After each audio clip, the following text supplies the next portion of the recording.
स्वातंत्र्यप्राप्तीनंतर हे धारणी मेळघाट भागातील 21 दुर्गम गावांमध्ये अद्याप वीज पोहोचलेली नाही, असा मुद्दा आमदार सौ सुलभाताई संजय खोडके यांनी राज्य विधिमंडळात उपस्थित केला. या गावांमध्ये प्रत्येक ठिकाणी सुमारे 90 ते 100 कुटुंबे आजही अंधारात जीवन जगत असल्याचे त्यांनी सभागृहात नमूद केले.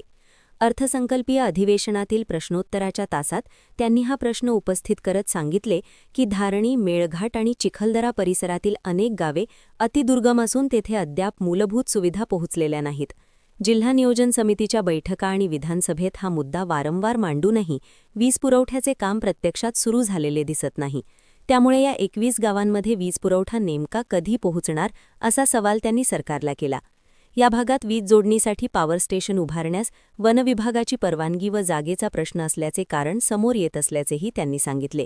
तसेच चिखलदरा आणि धारणी परिसरातील सुमारे 40 गावांना अजूनही रस्त्यांची सुविधा नाही.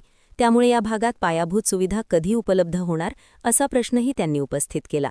यावर उत्तर देताना मुख्यमंत्री देवेंद्रजी फडणवीस यांनी सांगितले की या दुर्गम भागात ग्रिड कनेक्टेड वीज पुरवठा करणे कठीण असल्याने सोलर मायक्रोग्रिड प्रणालीद्वारे वीज पुरवठा करण्याचे काम प्राधान्याने सुरू करण्यात आले आहे.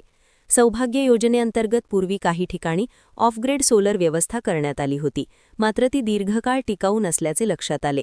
त्यामुळे आता सोलर मायक्रोग्रिड आणि बॅटरी स्टोरेजच्या माध्यमातून वीज निर्मिती करून प्रत्येक घरापर्यंत वीज पोहोचविण्याची योजना राबविण्यात येत आहे. काही गावांमध्ये काम सुरू असून उर्वरित गावांसाठी सुमारे 20 कोटी रुपयांचा निधी उपलब्ध करून देण्यात आल्याची माहिती मुख्यमंत्री फडणवीस यांनी दिली.